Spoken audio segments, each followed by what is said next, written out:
Hello बच्चों, let's see the question and the question is acetone is treated with excess of ethanol in the presence of hydrochloric acid. The product obtained is मतलब यहाँ पर आपको जो product मिलने वाला है, यहाँ पर आपको प्रोडक्ट क्या मिलने वाला है। तो आइए यहाँ पर हमारे पास ए बी सी डी करके चार ऑप्शन हैं, तो हम पहले प्रोडक्ट को फाइंड करते हैं, फिर हम क्रॉस चेक करेंगे कौन सा प्रोडक्ट हमारे पास सही है। तो सबसे पहले एसीटोन का जो आपके पास स्ट्रक्चर होता है बेटा, ये आपके पास एसीटोन है ना। और हम एसीटोन की जो रिएक्शन है बेटा वो हम लोग करा रहे हैं एक्सेस ऑफ एथेनॉल। क्या ले रहे हैं बेटा हम लोग यहाँ पर एक्सेस ऑफ एथेनॉल ले रहे हैं, मतलब एक्सेस ऑफ हम लोग यहाँ पर ले रहे हैं C2H5 और OH। अब मैं आपको यहाँ पर बता दूं बच्चों, ये जो आपकी रिएक्शन है ना, ये जो आपकी रिएक्शन है बच्चों, ये एक्चुअल में आपकी एक तरह से न्यूक्लियोफिलिक एडिशन रिएक्शन हुआ करती है।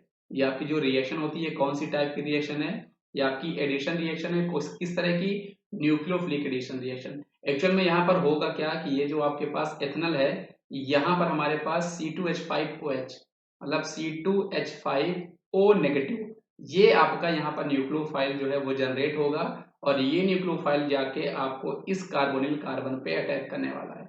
हमें पता है कार्बोनिल कार्बन पे अटैक करेगा और इस कार्बोनिल कार्बन पे अटैक करने के बाद ये ऑक्सीजन आपका इधर मूव करेगा और बाद में इसको प्रोटॉन मिल जाएगा। तो यहाँ पर आपको जो इंटरमीडिएट मिलेगा ये C, यहाँ पर आपको OH मिल चुका है, यहाँ पर आपके पास CH3 है और यहाँ पर आपके पास O C2H5 आपका अटैच हो चुका है, ये आपको इंटरमीडिएट मिलता है।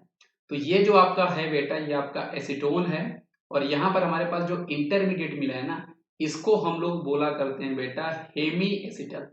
इसको हम लोग बोला करते हैं हेमी एसिटल। हेमी एसिटल हम लोग कब बोलेंगे? जब आपके पास एक एल्कोक्सी ग्रुप है ना अटैच होगा कार्बन पे, तो उसको हम लोग हेमी एसिटल बोलेंगे। लेकिन क्वेश्चन में बेटा हमने एक्सेस ऑफ एथेनॉल लिया, तो एक्चुअल में यहाँ पर आगे रिएक्शन क्या होने वाली है, क्योंकि हमारे पास एक्सेस ऑफ एथेनॉल है, तो यहाँ पर आपको C2H5O- एक और न्यूक्लियोफाइल जनरेट होगा।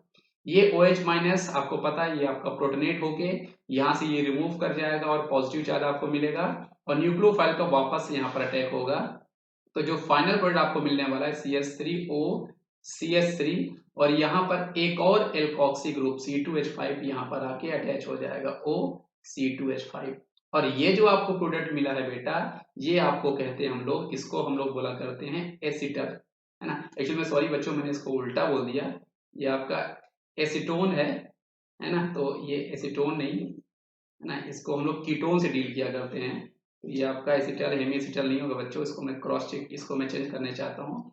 इसको हम लोग कीटल, देखो ये आपका कहलाएगा हेमी कीटल, ये आपका कहलाता है हेमी कीटल और ये आपका कहलाता है कीटल, है ना।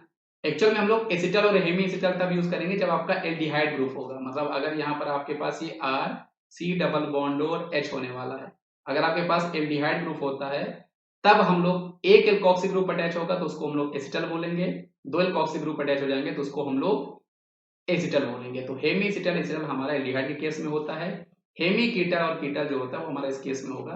तो यहाँ पर आपको ये प्रोडक्ट मिलने वाला है जिसको हम लोग कीटल बोलते हैं, है ना, क्योंकि हमने एक्सेस ऑफ एथेनॉल यूज किया है। अभी हम यहाँ पर ऑप्शन में क्रॉस चेक करते हैं कि कौन सा ऑप्शन जो है वो हमारे प्रोडक्ट से बिल्कुल मैच कर रहा है।